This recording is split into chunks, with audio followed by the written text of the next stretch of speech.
রুমালি রুটির মতো হালকা পাতলার তুলতুলে নরম আলুর পরোটা কখনো খেয়েছেন কি?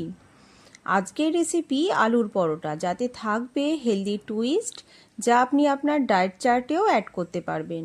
কিভাবে বানাবেন জানতে হলে চোখ রাখতে হবে আজকের ভিডিওতে। সঙ্গে থাকবে ছোট ছোট কিছু টিপস, যাতে আপনারা খুব সহজেই বাড়িতে বানিয়ে ফেলতে পারবেন হেলদি আলুর পরোটা। ময়দা ও তেল ছাড়া কিভাবে সুস্বাদু এই আলুর পরোটা বানাবেন, তার জন্য সম্পূর্ণ ভিডিওটা কিন্তু দেখতে থাকুন। শুধু ব্রেকফাস্ট নয়, বাচ্চাদের টিফিনেও এই হেলদি আলুর পরোটা দিতে পারবেন। তো চলুন দেখে নিই এটা বানানোর জন্য কি কি লাগবে। প্রথমেই নিয়ে নেব আটা। আপনি যতগুলো পরোটা বানাবেন সেই পরিমাণ মতো আটা নিয়ে নেব। আজকে পরোটা বানাবো বাড়িতে বানানো ঘি দিয়ে। এই ঘি দিয়ে বানালে চারিদিক এত সুন্দর গন্ধে মমো করে, আর পরোটাগুলো হবে নরম তুলতুলে। তো বাড়িতে বানিয়েছিলাম ঘি, সেটা দিয়েই আজকের আলুর পরোটা বানাবো। খুব বেশি ময়াম দেওয়ার প্রয়োজন নেই, কেননা পরোটাগুলো যেন তুলতুলে আর নরম হয়, তার জন্য ময়ামটা কিন্তু একদমই হালকাভাবে দিতে হবে। তো ময়ামে আমি অ্যাড করব খুব সামান্য পরিমাণ নুন আর 2 চামচ মতো বাড়িতে বানানো এই ঘি। খুব বেশি ময়াম দেওয়ার এই কারণে প্রয়োজন নেই, বিকজ পরোটাগুলো কিন্তু খুব পাতলা আর নরম হবে। বেশি করে ময়াম দিলে পরোটা কিন্তু খাস্তা আর মুচমুচে হয়ে যায়। তো সেভাবে যেহেতু আজকে পরোটা বানাবো না, একটু হেলদি ওয়েতে বানাবো, যা আপনি আপনার ডায়েটেও অ্যাড করতে পারেন। তো সেই জন্য খুব সামান্য পরিমাণ নুন আর ঘি দিয়ে এভাবে আটার সাথে একটু প্রথমে মেখে নিতে হবে। এরপর একটু ঈষদুষ্ণ গরম জল দিয়ে পুরো আটাটা আমি মেখে নেব। খুব গরম জল না, হালকা ঈষদুষ্ণ গরম জলে করলে রুটিগুলো কিন্তু খুব সুন্দরভাবে পাতলা হয় আর ভীষণভাবে সফট হয়। তো এইভাবে আটাটা প্রথমে আমি মেখে নেব। অল্প অল্প করে জল অ্যাড করব, যাতে মাখাটা পাতলা না হয়ে যায়। মাখাটা হয়ে গেলে একদম সামান্য পরিমাণ তেল দিয়ে আটাটা আবারও এভাবে মেখে নেব। এতে কি হবে, খুব নরম হবে পরোটাগুলো, আর ভেতর থেকেও ভীষণ সফট হবে। আধ ঘন্টা মতো রেস্টে রেখে দেব। রেখে দিয়ে বাদবাকি যে কাজগুলো বাকি আছে সেগুলো করে নেব।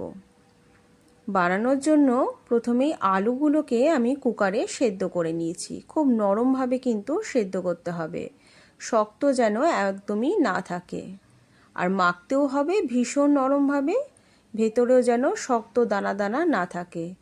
তাহলে কিন্তু পরোটাগুলো স্টাফিংয়ের বাইরে কিন্তু এটা বেরিয়েও আসবে না, আর খেতেও কিন্তু বেশ ভালো লাগবে, আর দেখতে তো অবশ্যই ভালো লাগবে। তাই আলুগুলোকে কিন্তু একদম সফট করে মাখতে হবে। কিছু মশলা অ্যাড করব, যেমন ধনে গুঁড়ো, কাশ্মীরি লঙ্কার গুঁড়ো, নুন, হলুদ, পার্সলে, গোলমরিচ গুঁড়ো, সামরিচ গুঁড়ো। সব কিছু দিয়ে আলুর সাথে খুব ভালো মতো মেখে নেব। একটা জিনিস দিতে ভুলে গেছিলাম, সেটা অ্যাড করে নেব, সেটা হচ্ছে গরম মশলা গুঁড়ো। এটা দিলে আলুর পরোটাগুলোতে কিন্তু খুব সুন্দর একটা সেন্ট আসবে। এভাবে সফট করে আলুটা কিন্তু মেখে নিতে হবে, একটুও যেন ভেতরে দানা দানা না থাকে।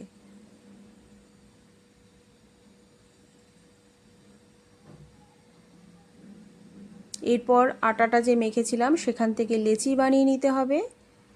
লেচিগুলো কিন্তু একটু বড় করে নেব, যেহেতু ভেতরে একটা আলুর স্টাফিং থাকবে, সেই জন্য লেচিগুলো একটু বড় করে নিতে হবে, যাতে পুরটা বাইরে না বেরিয়ে আসে।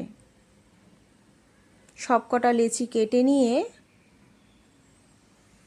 খুব হালকা করে গর্ত করে নিয়ে ভেতরে স্টাফিংয়ের জন্য জায়গা করে নেব। এভাবে পাতলা করে কিন্তু করে নিতে হবে, যাতে ভেতরে অনেকটা স্পেস থাকে স্টাফিংটা ঢোকানোর জন্য। এরপর আলুর পুর থেকে ছোট ছোট গোল গোল করে বানিয়ে নিয়ে এতে পুট করে মুখটা কিন্তু খুব সাবধানে বন্ধ করতে হবে, যাতে স্টাফিংটা কোনোভাবেই বাইরে না বেরিয়ে আসে এবং বেলতে খুব সুবিধা হয়। খুব ভালো মতো বন্ধ করে নিয়ে এটা আমি বেলে নেব। আর অবশ্যই কিন্তু বেলার সময় আটা ইউজ করব, তেল কোনোভাবেই ইউজ করব না। তো প্রথমেই লেচি থেকে কিন্তু এভাবে প্রত্যেকটা স্টাফিং করে লেচিগুলো কমপ্লিট করে নিতে হবে। তাহলে কি হবে, এটা বানাতে কিন্তু সময় বেশ অনেকটা কম লাগবে। তো এভাবে সবকটা আমি বানিয়ে নিয়েছি। এরপর আমি এগুলোকে খুব পাতলা রুমালি রুটির মতো করে বেলে নেব। বেলতে কিন্তু খুব একটা অসুবিধা হবে না, আপনারা দেখতেই পাচ্ছেন। খুব সাবধানে বেলে নেব এবং এতটুকু স্টাফিংও কিন্তু বাইরে বেরিয়ে আসবে না। তো এইভাবে ছোট ছোট কিছু টিপস যদি আপনারা ফলো করেন তাহলে বাড়িতে খুব সহজেই এভাবে পাতলা করে হেলদি ওয়েতে আলুর পরোটা বানিয়ে নিতে পারবেন। দেখুন এটা কতটা পাতলা হয়েছে এবং আলু কিন্তু বাইরেও বেরিয়ে আসেনি। একটা ফর্ক দিয়ে এভাবে সবকটা কিন্তু ফুটো ফুটো করে দিতে হবে। সবকটা রেডি করা হয়ে গেলে ফ্রাইং প্যানে প্রথমে কিন্তু একটা একটা করে সেঁকে নিতে হবে। প্রথমেই আমরা সেঁকে নেব, এভাবে দুটো পিঠই কিন্তু সেঁকে নিতে হবে। তারপর চামচে করে একটু একটু ঘি স্প্রেড করে বোথ সাইড আবারও সেঁকে নিতে হবে। যে খুন্তিটা দিয়ে আপনারা রান্নাটা করবেন সেটা কিন্তু এভাবে হালকা করে যদি প্রেস করেন তাহলে প্রত্যেকটা পরোটা কিন্তু বেশ ফুলে উঠবে। তা বাড়িতে কতটা সহজ এইভাবে হেলদি ওয়েতে আলুর পরোটা বানানো হয় দেখতেই পাচ্ছেন, এটা কতটা সুন্দরভাবে ফুলে উঠেছে। তো প্রত্যেকটা এইভাবে বানিয়ে নিলে কিন্তু বাড়িতে এভাবে আলুর পরোটা তৈরি হয়ে যাবে। এটা আপনি ইজিলি আপনার ডায়েট চার্টে কিন্তু অ্যাড করতে পারবেন। রেসিপিটা কেমন লাগলো আমাকে কিন্তু অবশ্যই কমেন্ট বক্সে জানাবেন। ভালো লাগলে অবশ্যই একটা লাইক আর শেয়ার করে দেবেন। আর চ্যানেলটা যদি এখনও সাবস্ক্রাইব না করে থাকেন তা চ্যানেলটিকে আপনারা অবশ্যই সাবস্ক্রাইব করে দেবেন।